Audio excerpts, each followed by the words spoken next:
we'll get started. So hello, welcome to another week of MVK. We are officially in our last half of the course. I hope you've learned a lot so far. You know, a lot. This is my first time running this course, so a lot of it is still kind of rough around the edges, but I think we've got it nailed down to a good cadence. This week's theme is all about atomization, and the way I'm going to we're going to go through this theme about atomizing our pantry and building sort of our meals in the fridge, and basically to up level our pantry from having raw ingredients to things that are kind of prepped in order to compose like better meals on a day-to-day basis. The way we're going to do that is to talk about a little bit about emulsions and salads and vinaigrettes. But first, let's see. Yep. First, we're going to do a midpoint check, just to get a wellness check from everyone. We're actually going to walk through a couple of surveys. Then we're going to walk through a recap of last week, and then we're going to dive right into sort of the core content. And for today's demos, it's all about understanding what emulsions are, understanding how to make a quick vinaigrettes, and understanding like how to do a salad. But that's going to come later during the week during our lab sessions. So if you want to follow along, what you need is take your butter out. If you want to do the compound butter, take your butter out, take your herbs out. For the honey vin, if you have honey, totally take that out too. But if you only have sugar, you can totally substitute that too. What you need is, for the mayo, is mustard and egg yolk. So take your egg out. Oil, some kind of neutral oil, and some kind of vinegar. Or lemon, you can also use lemon. And then we're also going to end the demo with the goddess dressing, which is a yogurt-based dressing. So if you have yogurt, you can take that out too. So this is kind of your choose your own adventure demo time today if you want to follow along. So right now, I would love for you to go to this link on your phone and just take the assessment again. We did this in the beginning. It rates you. It's basically a self-assessed survey on your on your skills. I just want to get a quick check of where everyone think they are, and also give you a snapshot of how you've progressed in the last 2 weeks if you've been following along. So we'll just do this for the next 2 minutes. It shouldn't take more than a minute. Start the timer.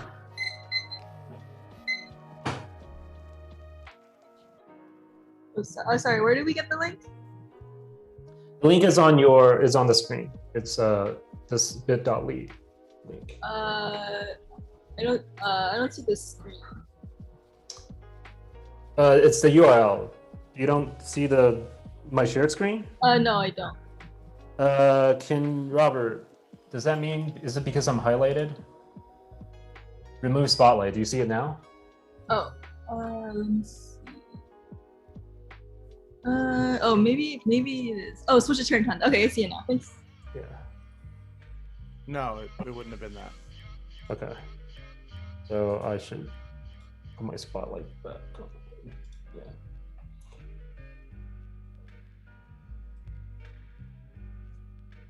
All right, you have 1 more minute. You can also totally do this after. I just don't want people to have to do homework, so.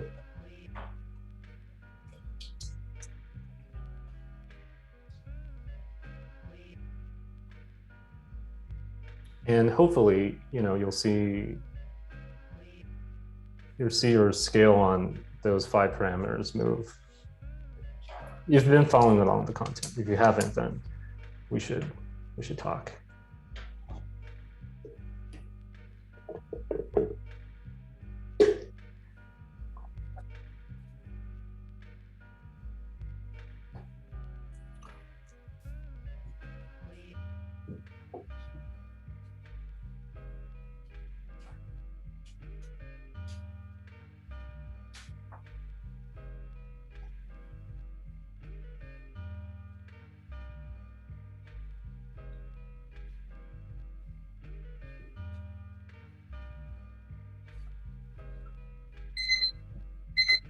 All right, let's move on. So the last housekeeping task I have is to basically go to this link. It's a midpoint survey. It's completely anonymous, so you can feel free to be as candid as you want. But I'll give you 5 minutes to fill this out. It's just 5 questions. You write down what comes to mind. It doesn't have to be detailed. Just want to get a quick gut check on sort of the direction of the course and how I've been doing. And this will help me sort of pad out the rest of the curriculum. So we'll do 5 minutes.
How's everyone doing? If everyone's done, then we can just totally move on. We have 2.5 minutes on the clock.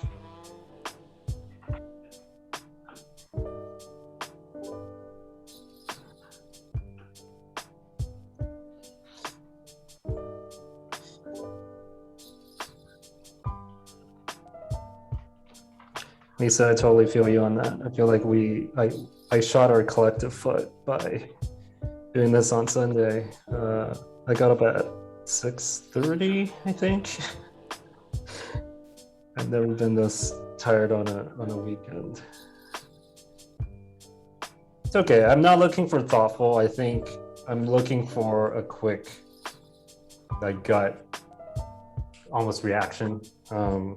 You can save the thoughtful feedback for after the course ends, but right now I want to get kind of get a quick status check.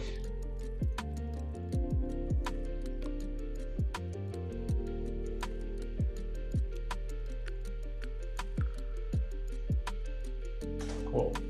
All right, 30 more seconds. I think I also made it so that you can go back and so if you have submitted, go back and edit it.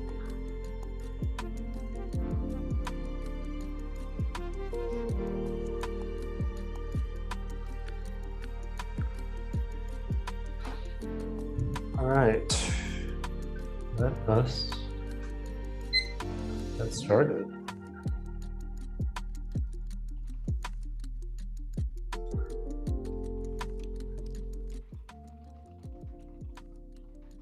Cool. All right, let's jump into the recap of last week. For those of you who haven't been following along or are a little behind, it's totally fine. I just want to review some of the concepts we learned last week.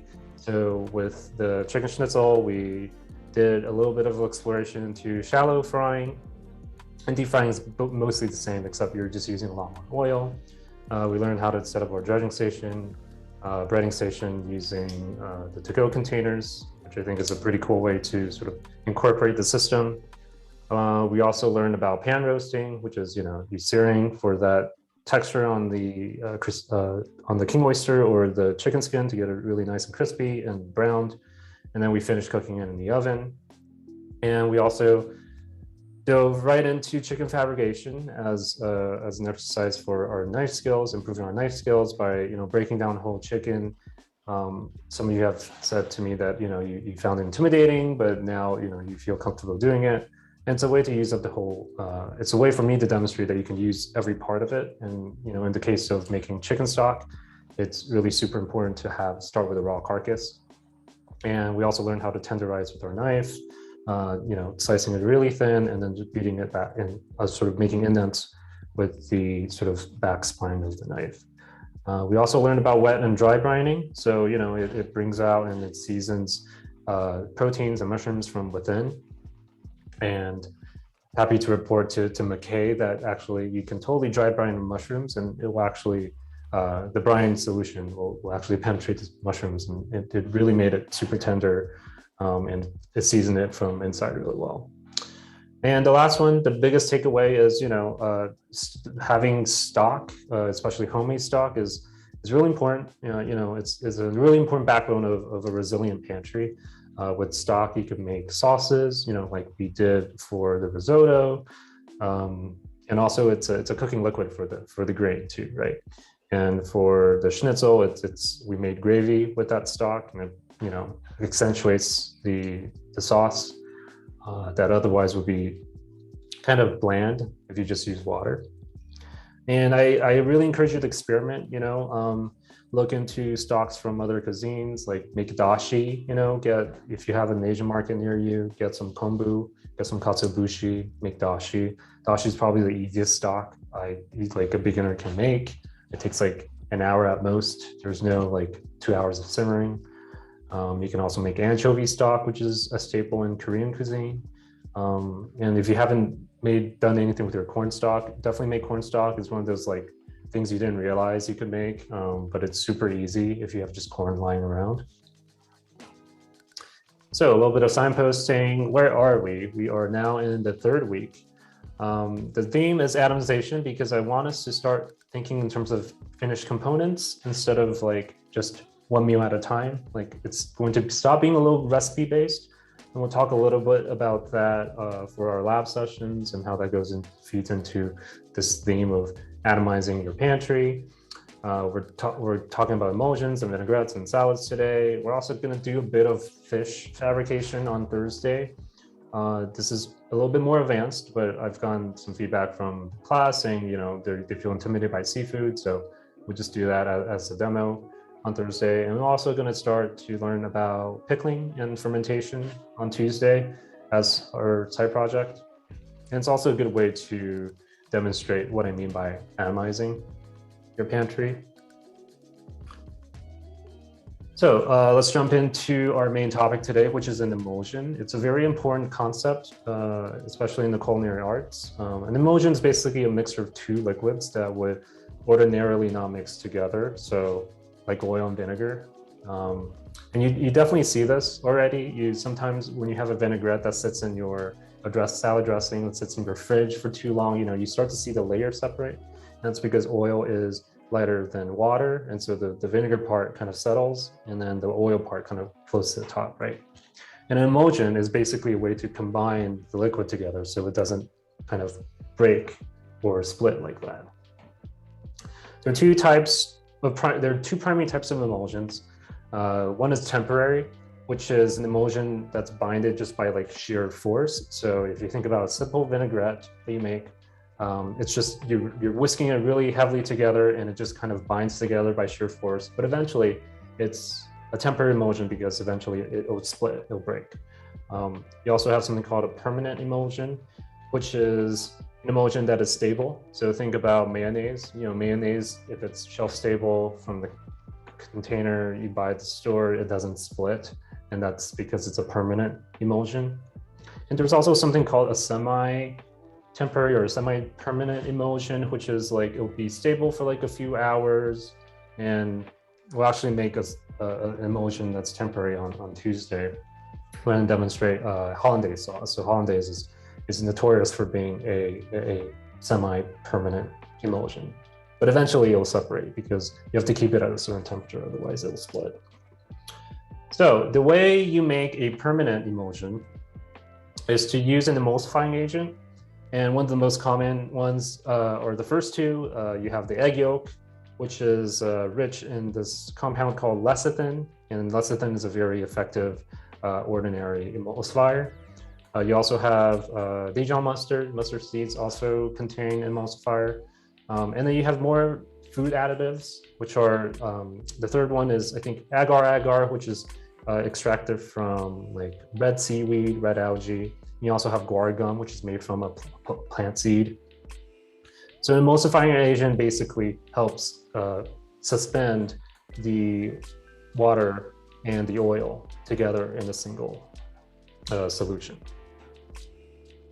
And it's kind of hard to talk about emulsifiers without talking about mother sauces. So emulsifiers are a way to make sauces. So in the case of hollandaise, you're actually using the egg yolks. When you're cooking the egg yolks, you're using the egg yolks to kind of bind the sauce together.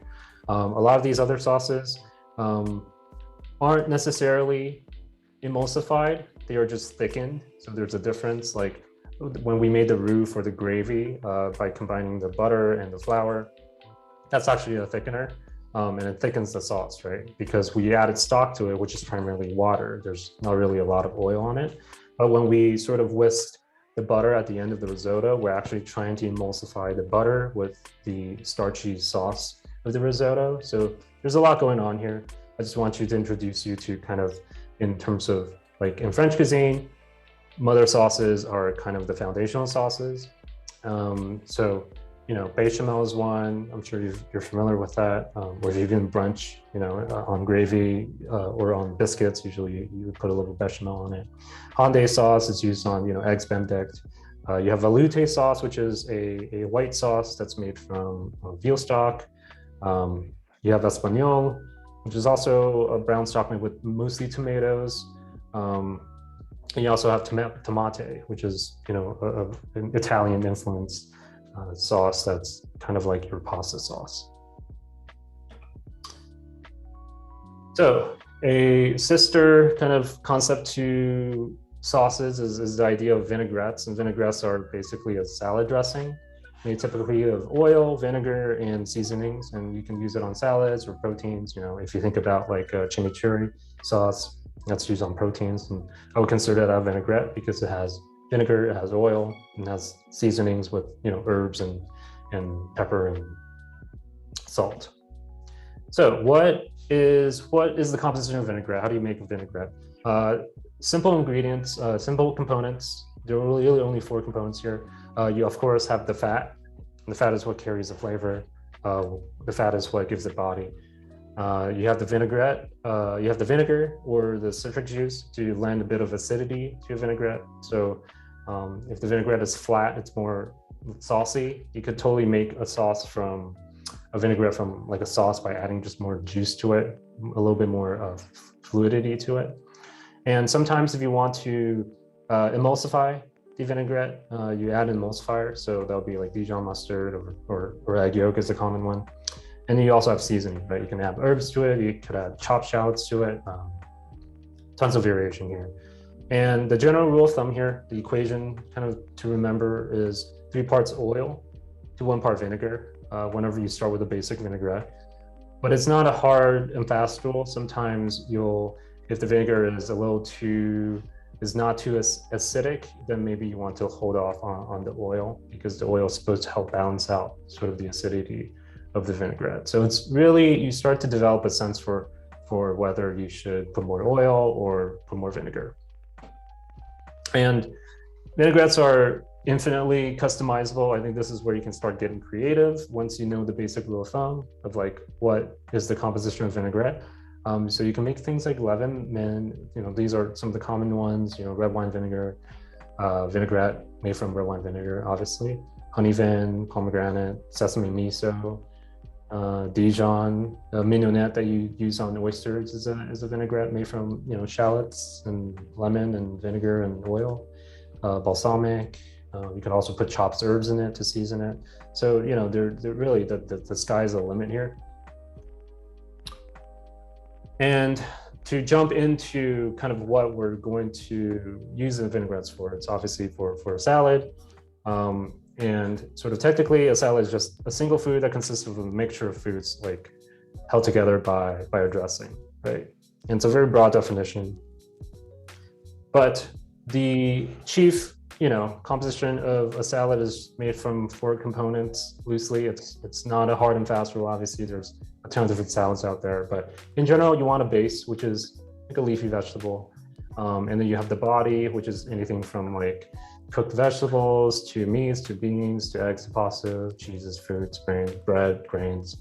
And the third is garnish. You want to make sure it's garnished with something for visual contrast and also for textural contrast, right? So common ones are like nuts, spice, crumbs, and herbs. Fried shallots is a good one, for topping and garnish. And the fourth one, of course, it's with a dressing. So there are actually 3 types of salads. If you study the culinary arts at all, the first one is called a simple salad, which is just one type of greens dressed together with dressing. And then you have the second type, which is a mixed salad, which is everything dressed together. And then you have the third one, which is a little bit more fancy, a little bit bougie. It's called composed salad, which is you dress each component of the salad individually, and then you combine them into like a composed salad.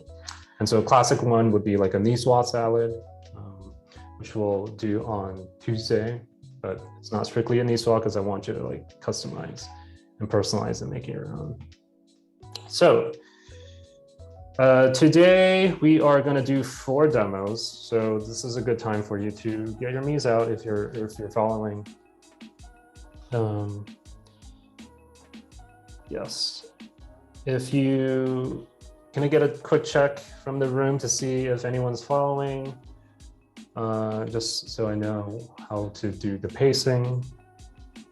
Nice. Okay. So I'll give you, the next minute, I'll talk a little bit about this, get your Mies out. So we're going to first make a compound butter.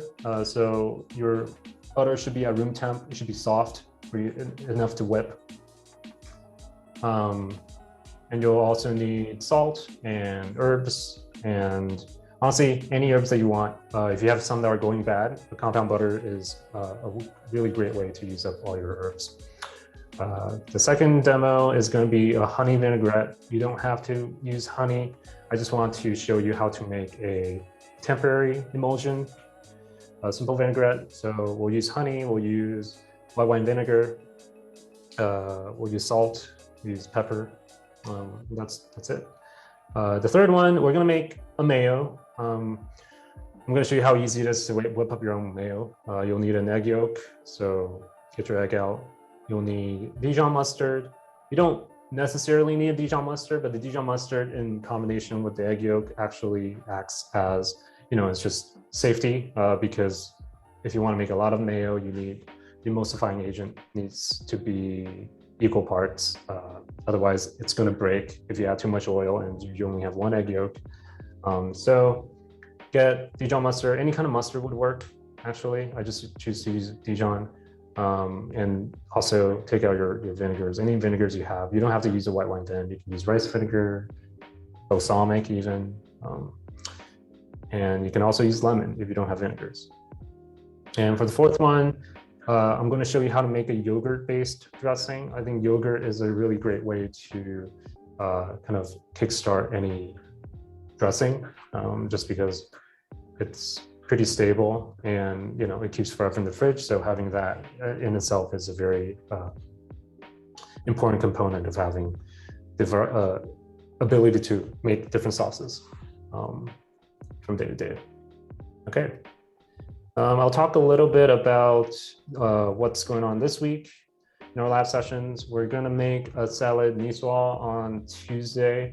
I think I explained the mise in the announcement post, but I also want you to use what you have. You don't necessarily need all the ingredients. If you don't have canned tuna, use like canned anchovy. It's totally fine. We're just going to practice making a composed salad. And what you should bring to class is like at least one type of dressing that you've made beforehand, right? And this should only really take less than 5 minutes. You can make a simple vinaigrette. You can make a emulsified vinaigrette. You can make a yogurt sauce. It's totally up to you. If you have leftover bread, we're also going to make croutons, and we're also going to quick pickle something. Something to bring to class like carrots, daikon, turnips, radishes. I'm going to pickle shallots just because I need to use up all my shallots, but you can really quick pickle any hard vegetable you want. And on Thursday, we're going to do a little bit of fabrication on the fish. So make sure you have, if you want to follow along, make sure you have like a whole fish. If you don't want to butcher your own fish, feel free to ask your fish butcher to, cut a fillet for you, butcher it into fillets for you. And we're going to learn how to steam the fish in parchment paper. So bring parchment, make sure you have some parchment on hand. You don't need a lot of it. Just enough to fold into a pouch. So I will talk a little bit about the capstone project, which is something I've been sort of ruminating on for the past week and a half. I think I asked everyone in their intro post to list something they have always wanted to make, but haven't tried it, because no time or lack of courage. And for me, it was like the beef Wellington. So it's just something I've wanted to make for the longest time, but never found the time to do it. So this is completely optional, but I want to challenge you in the last week or two of the class to start thinking about making that thing. You can totally make another thing if you want, but it's just, since you have an answer in your intro post already, I would love for us to do this together. The last week of the class is going to be a little bit more freeform, where I'm going to ask you like what you want me to demo. So I'm going to use those 2 lab sessions to help you kind of cook your capstone project. It's a way for me to tailor instruction to your preference, right? And I kind of see this as a project to sort of build your kitchen confidence. You're not here to make like the best pho ever. You're just here to try making it, and hopefully that will teach you a little bit more about cooking than me just telling you what to make. Because part of this class is like building a system that works for you, right? So if you don't like Italian food, and I teach a bunch of Italian things, that's not necessarily going to work out for you. So this is where some of that motivation is coming from. We will do a deep dive on the capstone in next Sunday's session, but start thinking about it. If you're like trying to make ramen and there's like 20 ingredients, start thinking about sourcing that so you have that ready. And I'll try to do this sort of in an async fashion. Like we're not going to make we're just using the lab sessions at the end of the last week of class to kind of cover any sort of side projects or ingredients that you may want to fit into your capstone. But it's going to be self-directed for the most part, but use me as a resource. You have, I would love to work with you more on a one-on-one basis to make sure that this happens.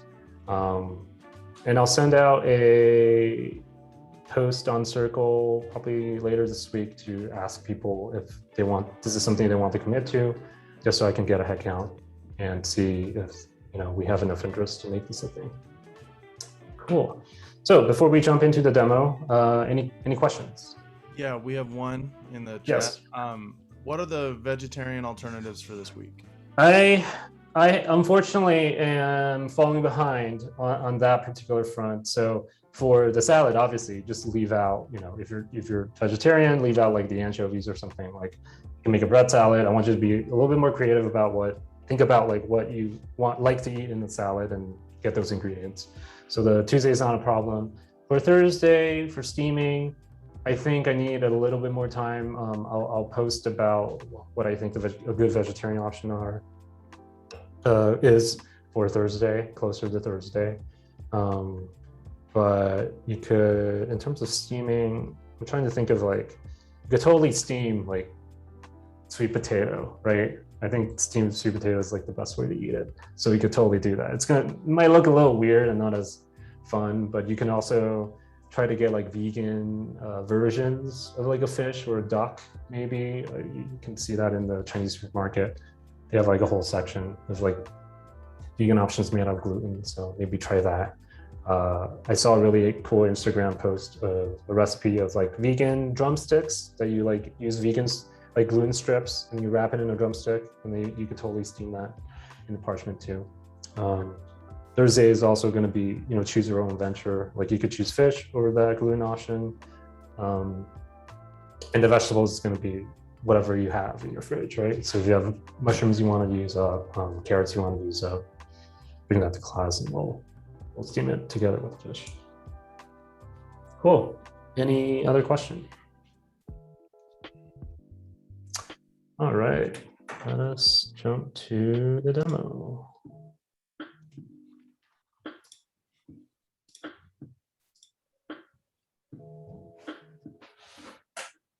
All right, so first things first, we're going to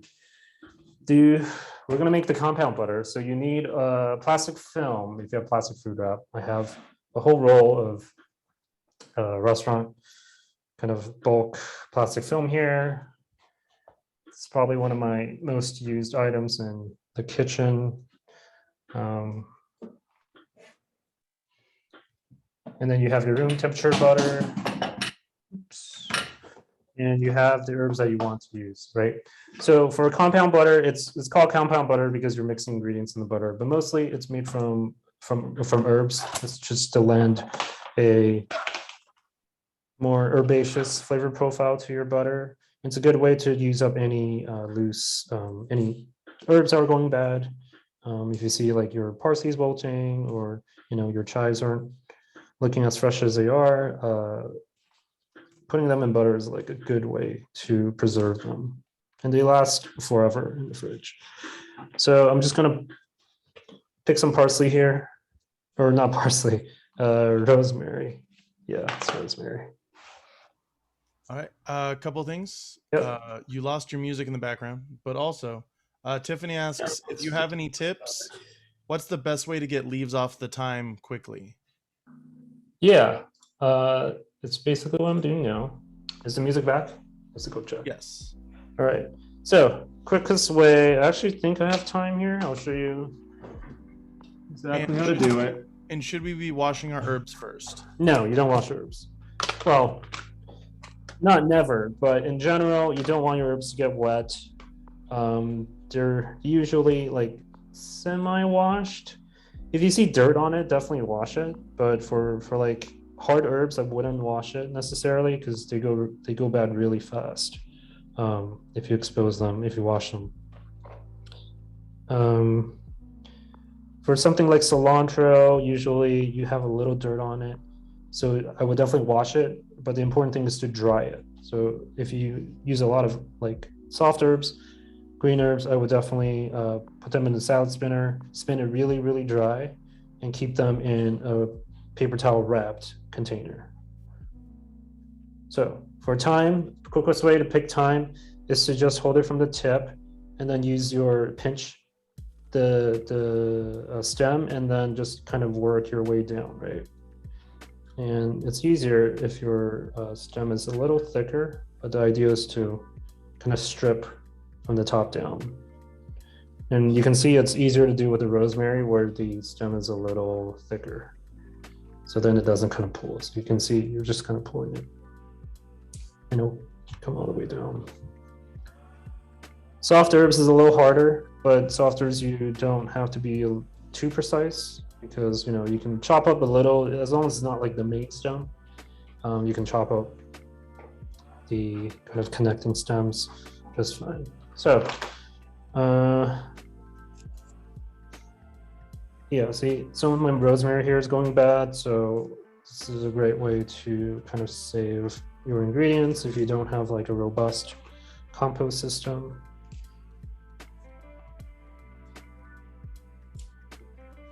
And this is kind of just a step down from making herb oil, which is a little bit more advanced than what I think I can cover in class. But if you want to see that, I'm happy to do it in our last week, where it's a little bit more kind of, you tell me what you want to see. But the concept is the same. You're trying to preserve herbs in oil because, you know, by preserving an oil, you're not exposing the herbs to oxygen. And as we've learned, you know, oxygen is the enemy of freshness. So this is how you can best preserve herbs. You can also get an ice cube tray, chop it all up, and then put, you know, neutral oil in there. And then if you're working with like a stew or recipe that calls for herbs, you can just pop one of those cubes out in the freezer and then add it to it. That's also a good way. So I'm going to chop these herbs up. Check on your butter. If it's not soft and not malleable, I would maybe pop in the microwave for like 10 seconds. Don't melt it. You don't want melted butter. Just want it soft and pliable. We're going to roll this up with our plastic film. So if you have hard butter, it's not going to work.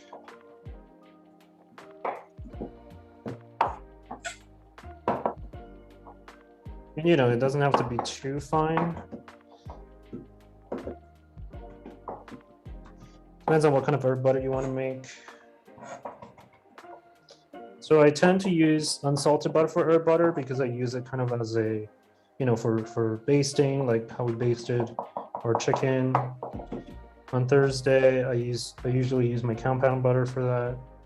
It's a good way to baste without having to, you know, use whole herbs.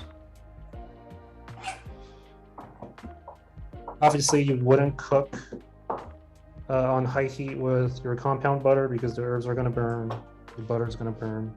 But you can also use salted butter if you want like a finishing compound butter, like for bread, just to add a little bit more kind of dimension to your dish. And all these little projects we do kind of lend themselves to like what I call future me's, right? So you're going to have a stick of compound butter they can use at any time to kind of elevate your dish. You're not making this compound butter for anything we're doing, you know, today or even your immediate meal, but having this available to you will kind of take your pantry to another level. That's what this week is all about. So you have your chopped herbs, and you're going to fold it into your soft butter. And usually I use a spatula for this. Or if you want to, cleaning butter is like not my favorite thing, so I'm just going to use a glove and just mix it with my hand. You just want to fold the butter in or fold the herbs in.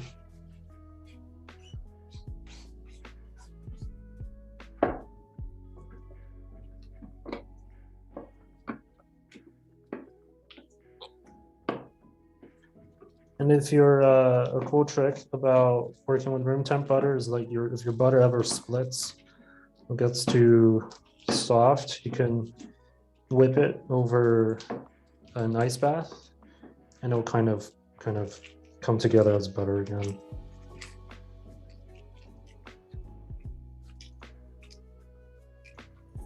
Yeah, so you're just gonna mix the herbs really well.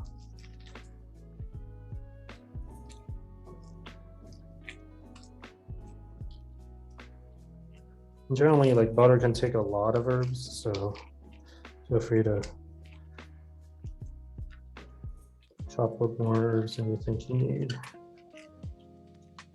And you can also make, you can also put different herbs in here. Like I have some thyme in here, some rosemary in here.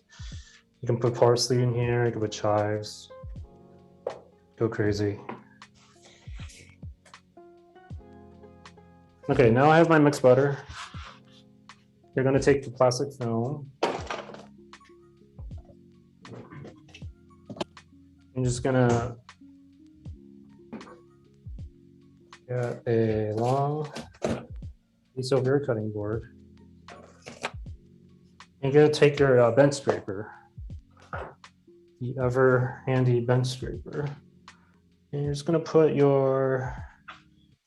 scrape your butter onto the middle of your plastic film. And my plastic film isn't like the thickest, so just be careful here because I've kind of ripped it before. But basically, you want to kind of spread it so that you get this log in the middle. It doesn't have to be too precise. Actually, you might want a clean bench scraper for this. And once you have it in the middle, you kind of want to just fold it in half. And then you want to kind of push your log against itself into kind of like a sausage shape. And be careful when you're pushing the butter.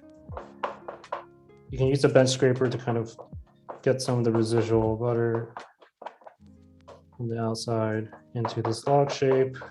And you want to make sure there's no like air pockets inside because that's how the log could pop. And obviously this is a lot easier. Mine's not like fully soft yet, so there's like kind of chunky in the middle. But obviously those will be easier the softer your butter is. So you're just gonna make this log, and then what you're gonna do is you're gonna roll it all the way up, and you're gonna pinch it at its end and use the cutting board to roll this. And this basically rolls it into that kind of sausage casing shape.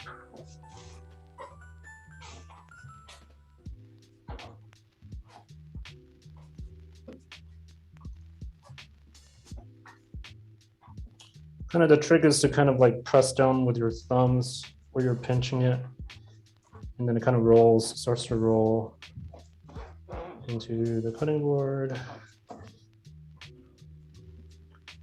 And the idea here is that you have now this log that you can just slice discs out of after it solidifies in the fridge. So kind of like this. And now you have these ends, so you can just tie it up.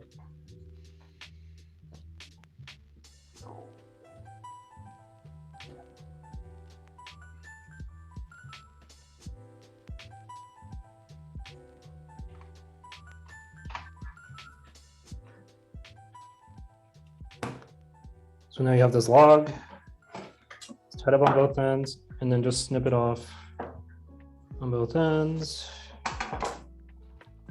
and label the butter.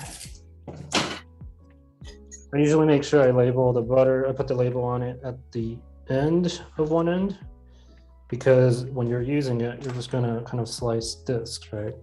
So you don't want that label to get in the way. I'm gonna label this rosemary butter. Oh wow, it's August. Happy August, everyone. And yeah, once you have this log, you can put it in the fridge, and once it, solidifies, you have a ready to go compound butter.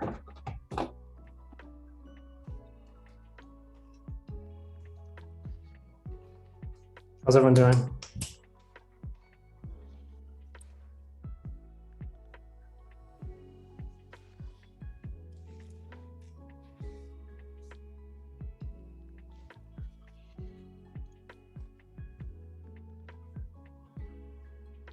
Scallion cream cheese, yes, I think so. You could, I mean, you could, yeah, I think cream cheese a little bit more malleable than butter from frozen. But yeah, you could totally just fold scallions into cream cheese. You could also fold scallions into the butter and make scallion butter. Have never tried cilantro butter, but I think cilantro is a little too subtle, so that when you apply it, it doesn't really, like, kind of the butter overwhelms the parsley. Ideally, you want to use herbs that are like really pungent. So, you know, saffron, or not saffron, sage, rosemary, tarragon. Cool. Let us move on. The next thing on our agenda, we're going to start making our vinaigrettes or dressings. So I'm going to make a honey vin. So if you can recall from my slide, the composition of vinaigrette, you always want to start with, you always want to end with the oil, because the oil has to be added to taste. So with honey vin, we're going to use, I only have white wine vinegar. You could use, you know, red wine vinegar, rice vinegar, whatever kind of vinegars you have. Balsamic might be a little too specific for this application. So you want to start with the vinegar, right? Because it's 1 part vinegar to 3 parts oil as a general rule. So I'm just going to put a little bit in my bowl here. And you don't need a lot. Yeah. One cool question. Could you pack the compound butter in one of the containers instead of plastic wrap? You can, but it becomes a little harder to use. You don't get like a nice little disc, because the idea is that a compound butter, the herb butter, could be a finishing butter. You can put it on bread at the end of the dish as a garnish.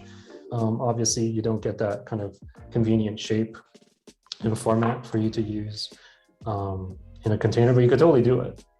You know, it's just going to be a little harder to apply.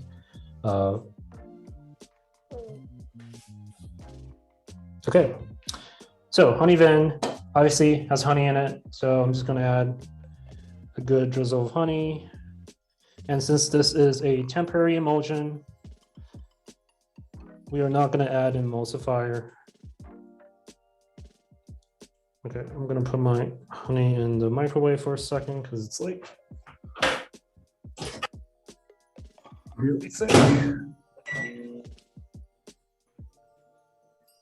And then obviously get your salt out, get your pepper grinder out. Also gonna add a little bit of lemon to taste.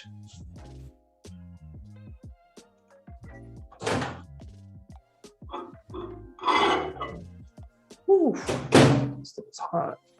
Okay, now the honey should come out. Yep. You could also use sugar. So just a simple syrup, granulated sugar.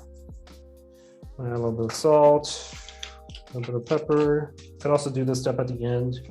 But the idea here is that you want to save the oil for last. I'm gonna take my whisk out, and I'm going to use, for this purpose, I'm going to use extra virgin olive oil because I want to taste that olive oil.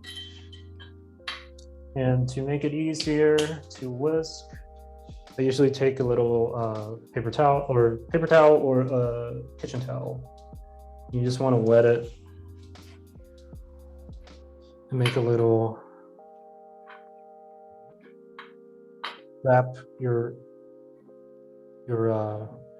mixing bowl, and then that stabilizes it, so you can whisk with one hand. Mix it well. Taste it. If you want it sweeter, I would add more honey. It's pretty sweet. So I'm just going to use my other hand to drizzle in the olive oil. And this is how you would make any vinaigrette. So I'm going to stop when I kind of have put in 3 parts oil to 1 part vinegar. It doesn't have to be exact.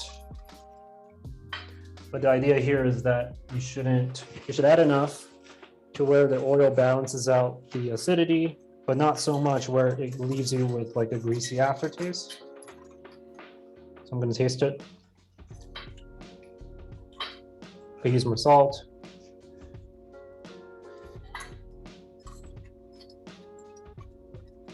And you can see the vinaigrette coming together. It's not like separating, but eventually if you leave this out, the oil is going to float to the top. The vinegar is going to sink. So I'm going to add a little bit more honey. Using it more. And with dressing, you want to aim for the side of like over season, because when you apply this to grains, it tends to be a little diluted. So you want to make sure. And the best way to test, I don't have any grains in my fridge right now, but the best way to test is to take, whatever salad you're making and take a piece of that base and dip it and see if it's seasoned. So it's pretty good. I'm gonna stop here. And usually, if I know I'm eating salad for the week, I'll make like a batch of like one particular type of vinaigrette, just because it saves time down the road and you can keep it in the fridge forever. That's why I included like a squeeze bottle. And these things are so cheap, they're like $50, but they're a good way for you to make homemade dressing in bulk and then use throughout like the week or two. I mean, you're not using kind of egg or anything like non-stable here, so everything here is like pretty shelf stable. So obviously it's gonna last a pretty long time. Any questions so far? And once you discover, how easy it is to make your own dressing, like, why would you ever buy something from the store for like a 5x markup? Add a lemon to it. So the next thing we're gonna make is mayo. I want to show you how to make mayo. I think a lot of people are mystified by mayo, but it's actually one of the easiest things to make at home. But I will also show you a hack later, because I don't actually make mayo that often. But I think it's an important concept for people to grok. And it is the most common type of emulsion. So mayo is actually a cold dressing, and according to like more recent literature, it's actually considered, it should be, just gonna crack the egg here and separate the whites out. So mayo is actually supposed to be the 5th mother sauce, because it has a lot more applications than hollandaise. You can use it to make remoulade, you can use it to make aioli, if you add just, more lemon and garlic to it. So mayo is actually a really good base for a lot of different sauces and vinaigrettes. So I'm just separating my yolk here. You can technically use egg white, but I don't want the extra, I don't necessarily want the extra liquid from the egg white. So mix it up. You also want to add a dollop of Dijon mustard. Not too much, otherwise your mayo is going to taste a little too Dijon-y. So now you have your emulsifying agents. You always want to start with your emulsifying agents. And now you're going to put vinegar. You could use vinegar or lemon, it's totally up to you. With mayo, it's not super acid forward, but you do want a little bit of acid to balance out all the fat that you're adding.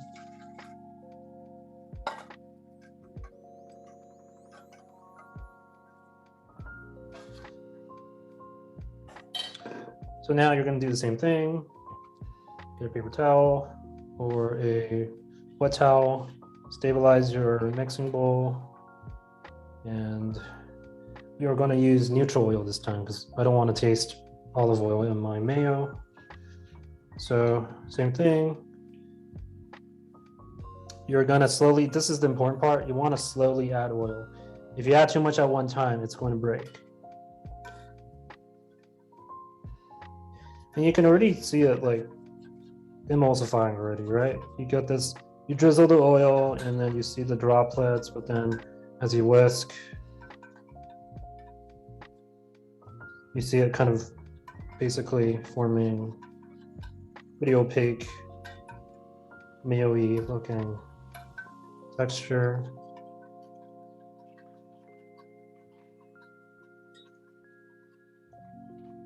And because you added egg yolk and Dijon mustard, it can take a lot of oil.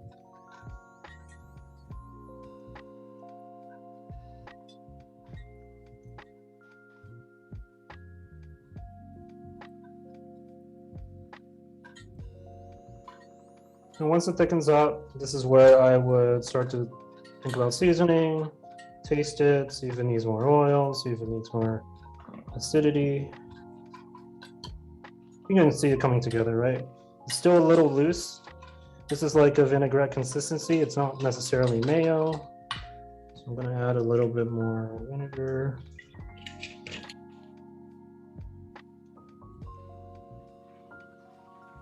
And if you swap the vinegar for lemon and garlic, just, you know, finely chopped garlic, you make a pretty good aioli from this. So taste it.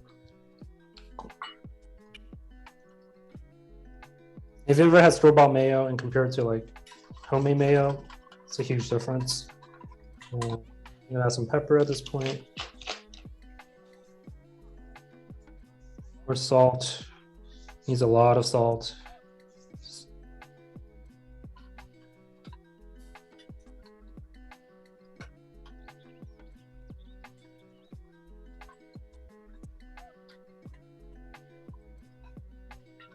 And then just keep whisking oil until it's to like a mayo-like consistency. It should be pretty thick.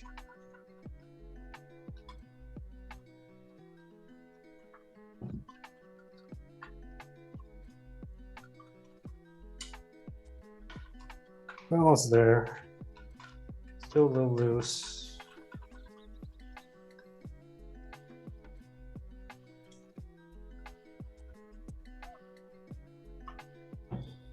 This is also how you would make ranch. You would combine sort of half mayo to half yogurt or creme fraiche.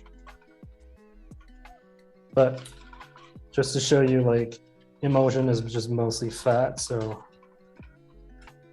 you're trying to be more health conscious, maybe stick to a more simple vinaigrette. Yeah, so now we have our mayo. It's pretty thick. You could go thicker if you like your mayo to be that consistency, but I think this is totally fine where it got kind of a, almost like a custard. And then taste it. Yeah, it's pretty good. So that's the mayo. Why don't you add the vinegar when it's loose? Oh, just to season it. I don't like my mayo on the fattier side, but that's why I also added. That's why I also kept adding more oil.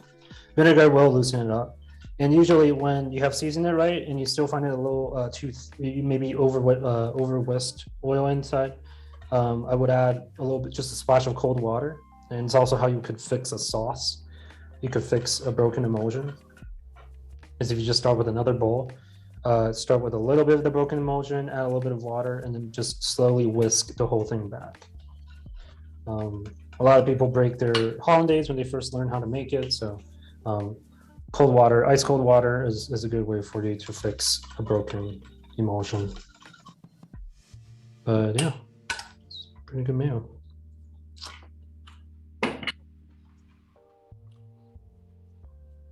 And then if you start, you know, like with anchovies, you can make a pretty good Caesar dressing. If you like crush a dice of anchovies and then put it in there. If you want to up the savoriness of this, I also have some MSG that I like adding to my sauces and dressings. And another thing I like to keep on hand is citric acid. It's for when you don't want that extra liquid from, you know, citric juice, and you just want kind of the tartness to add that dimension to your dressings. Keeping citric acid is a really good shortcut to that. So also, you know, for the case where you want to season, you know, you want to make it a little more acidic, but you don't want to change the consistency, like Melissa was asking. You could also add citric acid for that purpose. Lisa asked, my olive oil tastes bitter in the vinaigrette. Any way to mitigate that? So sweetness actually counteracts bitterness. So I would add a little bit more simple syrup, or if you have, you know, just granulated sugar.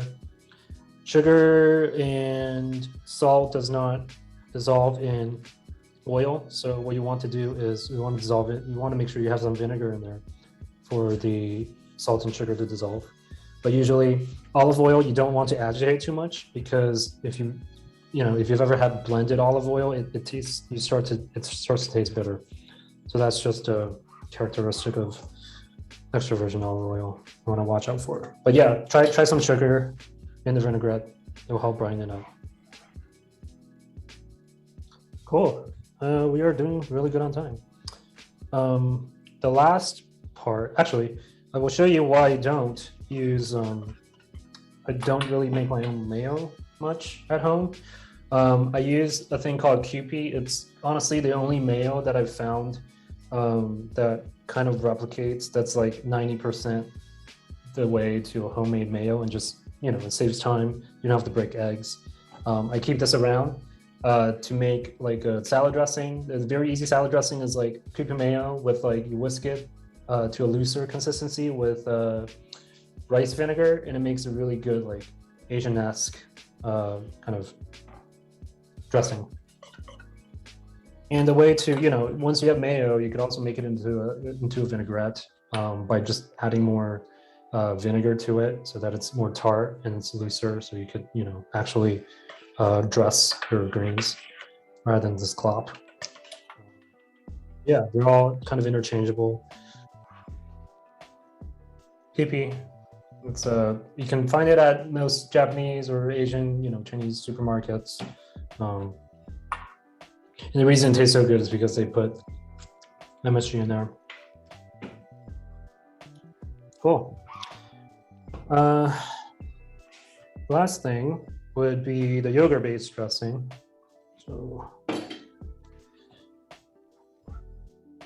And after the yogurt dressing, I will teach you how to put like a thicker dressing into a bottle, rather than like brute forcing it with a spatula. So with a goddess dressing, you'll want, Greek yogurt. You'll want any kind of green herbs you have here. Soft herbs, I prefer, because if you put any hard herbs in this dressing, it becomes a little gritty.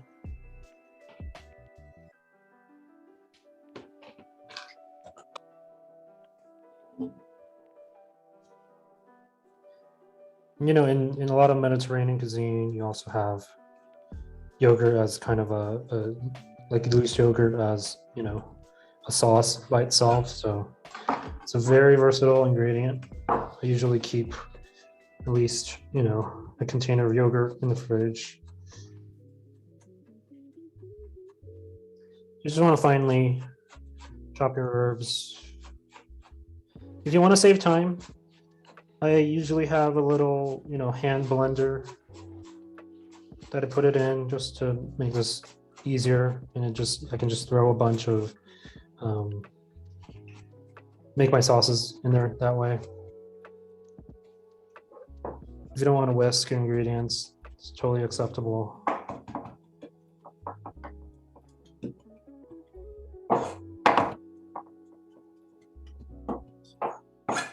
Loose chop is fine. I like to taste herbs in my dressing, so it doesn't have to be too fine. And then you just want to take a dollop of get another mixing bowl. Just want to get a dollop of yogurt in there. And then it's the same thing, right? I mean, yogurt is a lot of fat, but it also has a lot of moisture. So it's kind of an emulsion already. So it's not going to break because it's a stable emulsion. So you just want to add a little bit of tartness to it. With my yogurt dressings, I like to use lemon. So I'm just going to slice off a cheek of this lemon. If you didn't see the last session, when it comes to lemon, you should always roll your citrus fruits before. It kind of releases a lot of more juice when you kind of agitate it beforehand. And then if you cut off a cheek, you actually save a lot more of the open side. And it's just an easier way to apply if you don't care about the application. If you're not presenting like the wedges itself in the dish.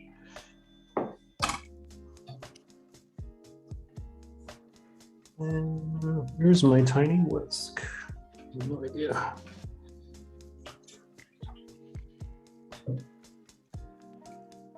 I'm just gonna whisk it. Hey, John. Yep. That's Greek yogurt, right? Yeah, it's Greek yogurt. Honestly, it doesn't really matter. I like Greek yogurt just because it has a little bit of that inherent tartness into it. And it's usually thicker, so you can kind of make a lot more things with it because you usually, if you're adding a juice or any liquid, it becomes like this loose more dressing-like texture. If it's kind of loose already, then it becomes hard because then you're gonna have to add a little bit more oil to kind of thicken it. And then you're just gonna fold in your chopped herbs. And this thing goes with like anything. You could eat it with your roasted vegetables. You don't have to just use it for a salad. You put on rice, use that as a white sauce.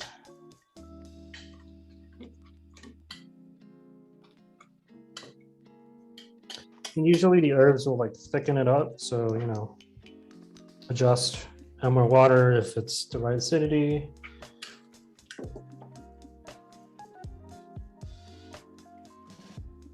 I also usually add a little bit of mayo into it. Usually when it's like a little looser, you could add a little bit of mayo to thicken it up. But the mayo also is, also already another sauce, so you can fold it in to bring a little bit more umami to the sauce. So I'm gonna add a little bit of the mayo I just made into it.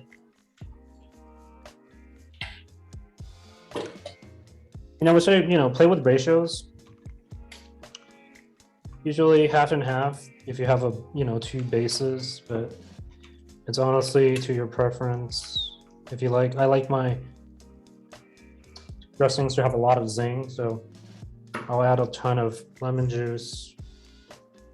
And obviously, with something super fatty like a dressing, you want to season it really well. Usually it takes a lot of salt. You almost want to over season it, because when you add it to a dish as a condiment, obviously, you're not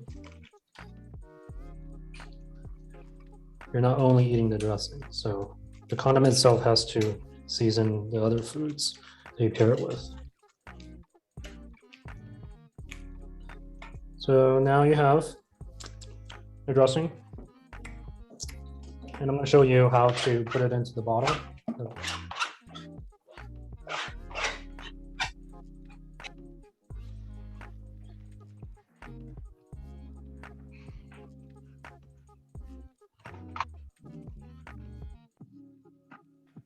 A little bit more pepper. And the reason I chose the third week to introduce you to dressings and vinaigrettes and salads is because I think, in my opinion, the cold station, what is called the garde-manger, which is usually like the lowest level station that you start out of the kitchen, it's one of the hardest I think it's one of the hardest stations to really master, because with proteins and fish, there's usually like a formula to it, and you kind of can train yourself to it's just timing, right? A piece of steak takes like 2 minutes, and then you sear it, and then it's very, there's a method to it, and once you develop a sense for it, it becomes very easy. I think with salads, it's like, how do you bring out the essence of leafy greens with a dressing, and you have to learn how to season it really well. And you can only really learn that by making dressing, right? By making as many as possible. Because at the end of the day, the dressing is what's going to save the dish. Okay, so we're going to take plastic film.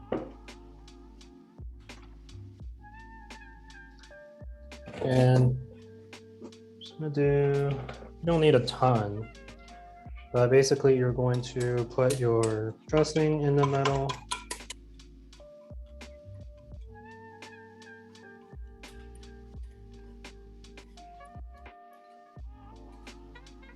I think salads are one of those things where it's like very easy to start, but hard to master. like a well-dressed, well-composed salad is kind of an art itself. So basically, you're gonna fold it in half, similar to the compound butter, the way we did the compound butter, but you're just gonna kind of fold it in like a dumpling shape. So make sure like the bottom, you're getting this little purse.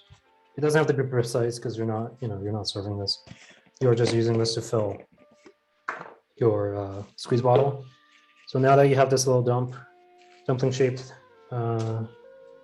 sachet of thing, you want to just poke a little, take a tiny slit. Don't apply too much pressure because it might just explode, but just make sure your knife is sharp and you're just gonna poke a hole into the dressing. You can make it bigger because if the hole is too big, or if the hole is too small, you might hit a point where squeezing it might make it explode and the whole thing might come apart, but you just want to gently kind of squeeze the dressing back. And now you have zero mess.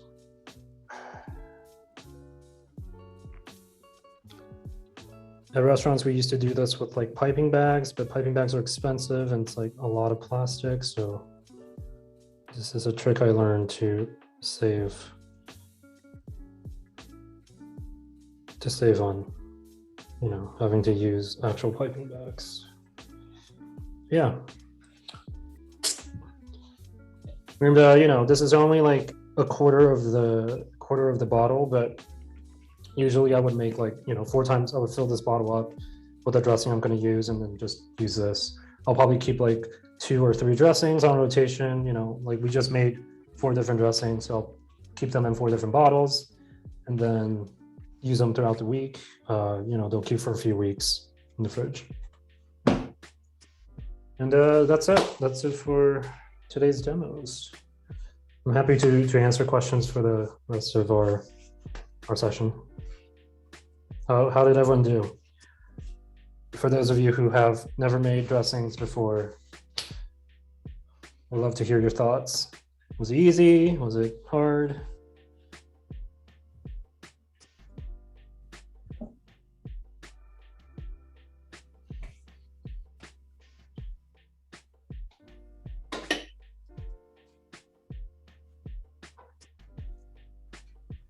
And if you've made a dressing today, just keep it in the bottle. We're going to use it to dress up your salad on Tuesday.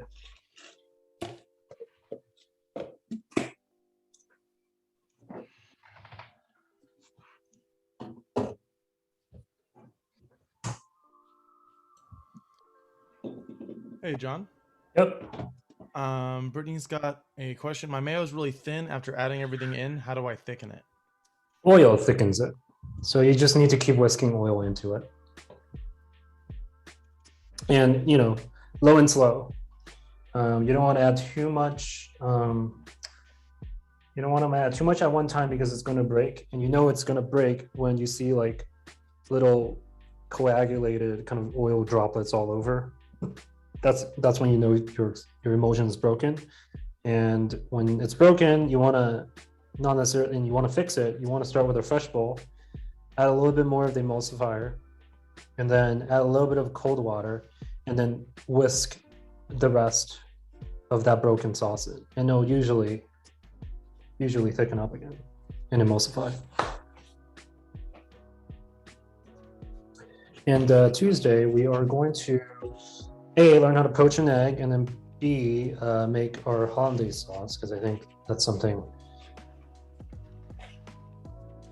I think it's also kind of mystified. It's actually a lot easier than most people think.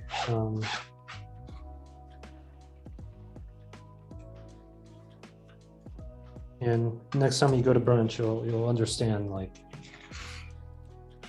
it's not that hard to make. It's very hard to keep hot. So, you want to, when you go to brunch, you want to go early because that's the only batch of hollandaise they usually make for the day, and it will just kind of sit there on the stove. Hey, John, we have one more question in the chat. Yep. Aaron asks, you mentioned having 3 to 4 dressings in rotation. How do you think and plan around what salads, etc., you can make in a given week? I'll be honest, I don't do much planning. I think the beauty of having the system is like, I'll just make whatever dressing I feel like in the mood for. So, you know, if I have a lot of like hard vegetables and I want to dress it up in like a more like Asian style, you know, I'll do like a sesame, like ginger dressing. But that's why I keep a couple on rotation, because I don't know what I want or don't want to eat. But usually, like, I would say the goddess dressing is one of my all-time favorites, just because like it's super herbaceous, it goes with everything. But I try not to plan too much, because that's just more work. And the whole point of this class, and you know, the way I think about home cooking is like, I don't want to do more work outside of like the time I'm thinking about prepping the meal. And having good dressing on hand is just one way to kind of simplify that calculus.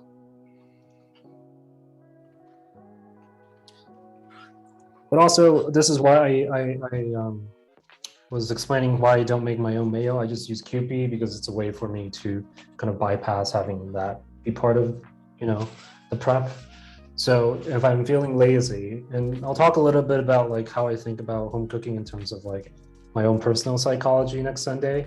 But you know, like I think about it in terms of like how much energy do I have. So it's like wired, tired, or inspired. If I feel like cooking in 2 hours, then I'll obviously, you know, make more time to make something from scratch. If I'm like tired and I don't want to cook, I'll throw this Kewpie in a bowl and then whisk rice vinegar in it, and that's a really tasty sauce by itself. So again, having, you know, and that's why I also have stock, because, you know, stock is a really quick shortcut to getting really good sauce. So again, if I'm feeling tired and I don't want to cook, I'll just, you know, defrost some stock and then whisk a little bit more. I'll thicken it, you know, reduce it, make it into a sauce, and then serve it over like something I roast or, you know, pan fry. Melissa asks, how do you use up dressing after 3 to 4 weeks when it goes bad? Well, you should toss it when it goes bad. But if you make, I mean, you should aim to use up your dressings.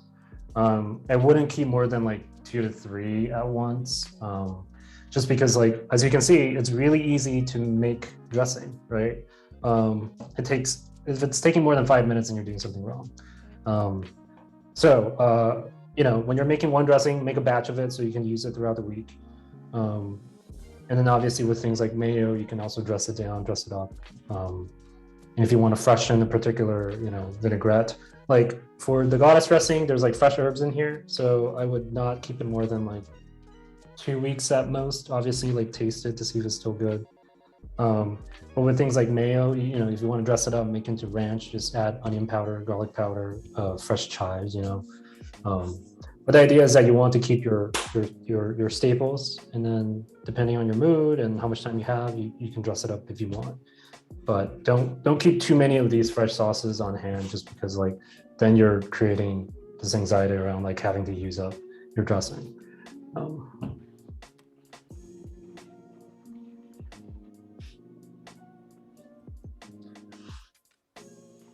Cool.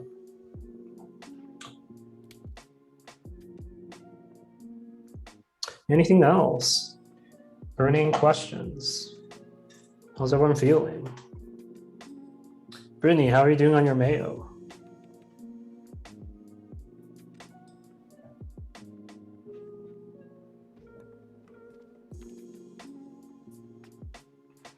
Is there anything else I would like to show?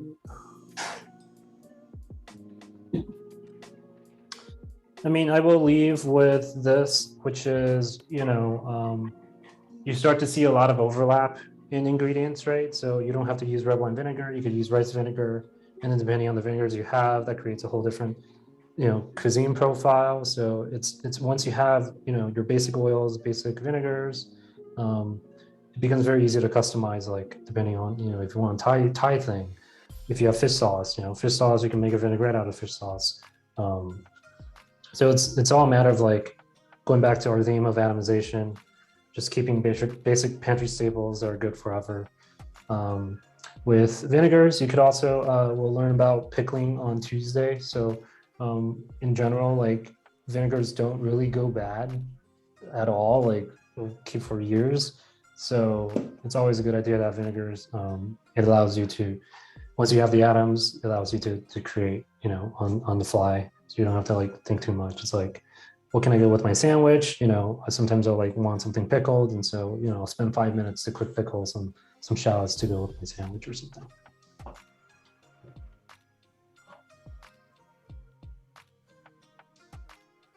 Cool.